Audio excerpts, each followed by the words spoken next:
Hello student, in today's lecture let us discuss about the important electrical instrument called as what? Potentiometer. What is the use of potentiometer is to calculate the EMF of electric cell, to calculate the terminal potential difference, to compare the EMF of two different electric cells, and to calculate the internal resistance of electric cell. I am using the word to calculate because this instrument is not direct measurement type instrument जैसे voltmeter use होता है. Difference is there between voltmeter and potentiometer. पहले इसका working principle discuss करते हैं. What is working principle? Diagram में AB is a conducting wire. This wire has uniform cross-sectional area. Length of the wire is L. Corresponding resistance of that length is what? R. In series with the conducting wire, source of EMF and plug key are connected in series.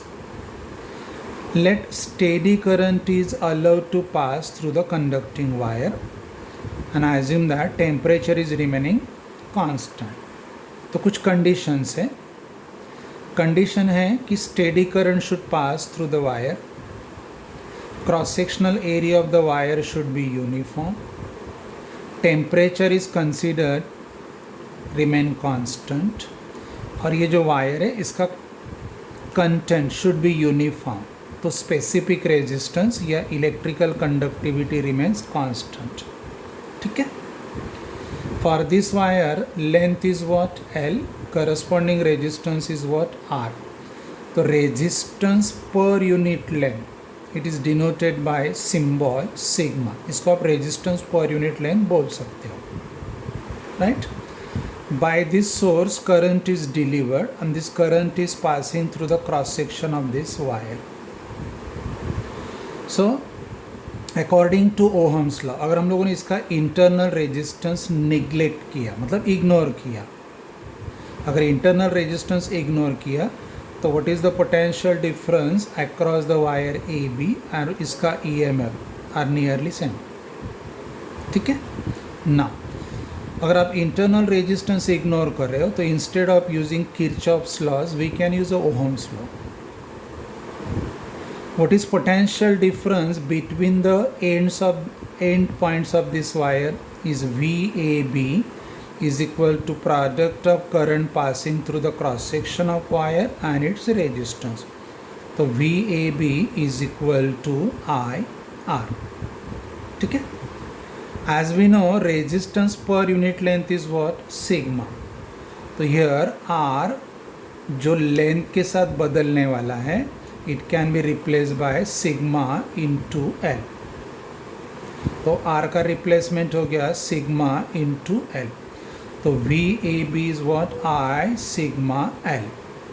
यानी इसमें अगर हम लोग length change करेंगे तो sigma L बदलेगा. Clear.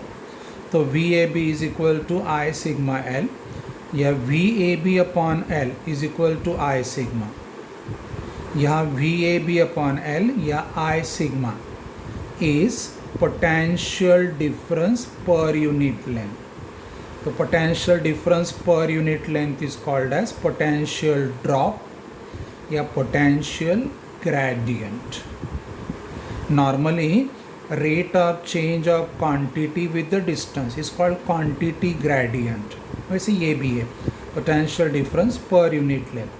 तो आप V A B upon L से डिनोट कर सकते हो या आई सिग्मा से डिनोट कर सकते हो. कॉल्ड पोटेंशियल ड्रॉप या पोटेंशियल ग्रेडियंट, डिफरेंस नहीं. ठीक है ना. Let us consider a point P along the length of this conducting wire.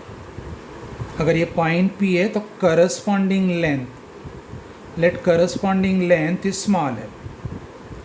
If corresponding length is small l and the resistance is R, across these 2 points, what is the potential difference? Let it be VAP. तो VAP is equal to, अभी ये segment series में आता है, so current passing remains the same. तो V A P is equal to product and resistance of this segment are.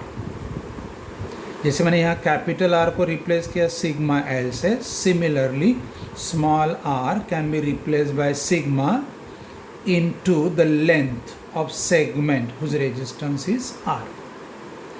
So VAP is equal to IR. R is replaced by resistance per unit length into the length corresponding to resistance R. ये आ गया, ठीक है।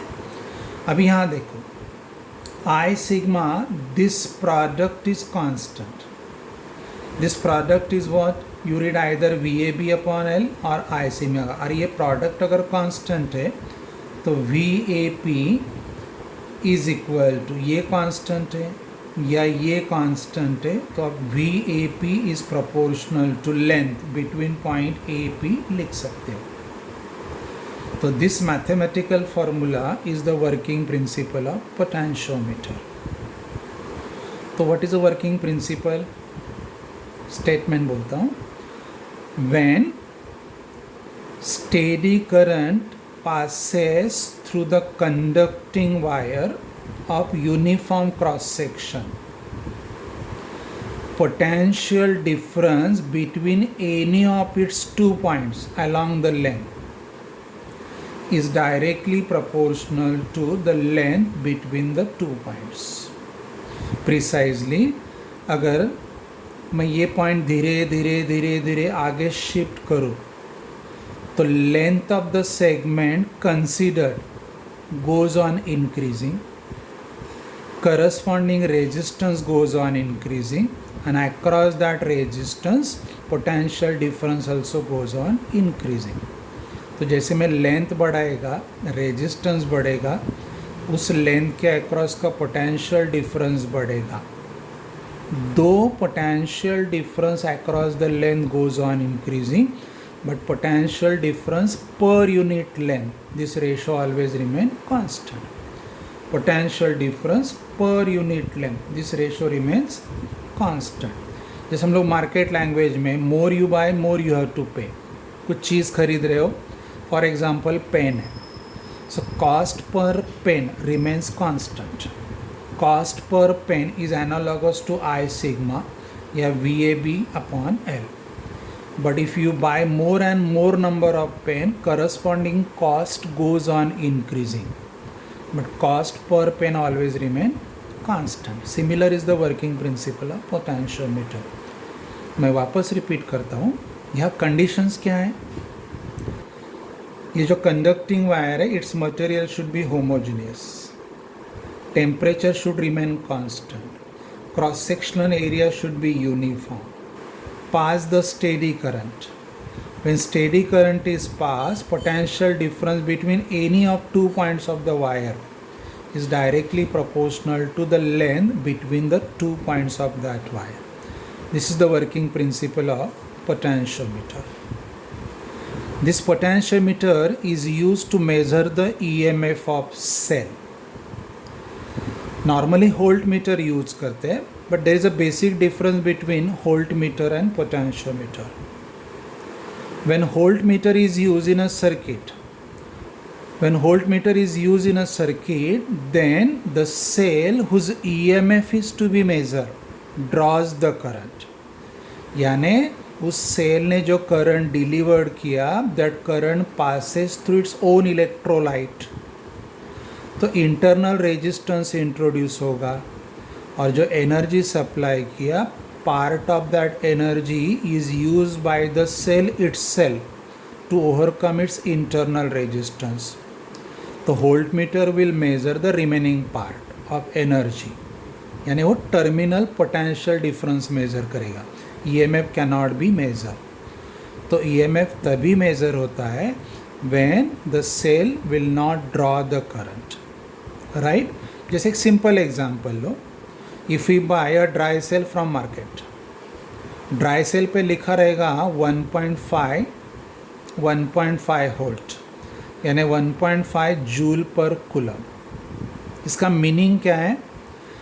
that dry cell supplies 1.5 joule of energy to circulate 1 coulomb positive charge once around a closed circuit.